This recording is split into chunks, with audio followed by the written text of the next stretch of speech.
Hey guys, இன்றைக்கி ஒரு travel mini vlog பார்க்கலாமா? ரொம்ப நாள் ஆச்சுல வீடியோ போட்டு. இன்றைக்கி ஒரு வீடியோ பார்த்துடலாம். போகிற வழியில் ஃபஸ்ட்டு சாப்பிட்றலாம், ஏன்னா வீட்டிலேருந்து யாருமே சாப்பிடாம வந்து கிளம்பிட்டோம். அதனால் ஃபஸ்ட்டு சாப்பிட்றலான்னு சொல்லிட்டு ஒரு தாபாவில் வந்து நிப்பாட்டினோங்க.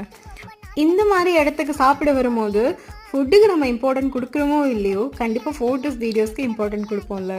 நான் அப்படி தான் பண்ணுவேன். ஃபஸ்ட்டு போய் வீடியோ எடுப்பேன், ஃபஸ்ட்டு போய் ஃபோட்டோ எடுப்பேன், அதுக்கப்புறமா தான் சரி போனால் போகுதுன்ற மாதிரி சாப்பிடுவேன். வந்து வேலை ஃபோட்டோ வீடியோலாம் எடுத்து முடிச்சுட்டு சரின்ட்டு ஃபுட் ஆர்டர் பண்ணியிருந்தோம். அதுக்குள்ளே வந்துருச்சு. சரின்னு சொல்லிட்டு சாப்பிட்லான்னு சொல்லிட்டு உட்காந்து சாப்பிட ஆரம்பிச்சிட்டோம். ஃபுல்க்கு ஆர்டர் பண்ணியிருந்தோம். அதுக்கப்புறம் இது வந்து கடப்பா சிக்கன் கிரேவின்னு நினைக்கிறேன். எனக்கு அவ்வளோ கரெக்டாக ஞாபகம் இல்லை, பிகாஸ் ரொம்ப முன்னாடி எடுத்த வீடியோ. அப்புறம் சிக்கன் பெப்பர் ரோஸ்ட் அந்த மாதிரி ஒன்று வாங்கியிருந்தோம். எல்லாமே டேஸ்ட் வந்து ரொம்ப நல்லா இருந்தது. எல்லாம் சாப்பிட்டு முடிச்சுட்டு லாஸ்ட்டாக இந்த ஒரு கோலி சோளை குடிக்கிறப்ப வரும் பாருங்கள் ஒரு ஃபீலு, அப்படி இருக்கும். சரி சாப்பிட்டு முடிச்சதுக்கப்புறம் வந்து கிளம்பிட்டோம். அடுத்த வீடியோவில் என்ன பண்ணுவோன்ட்டு சொல்கிறேன். பாய்.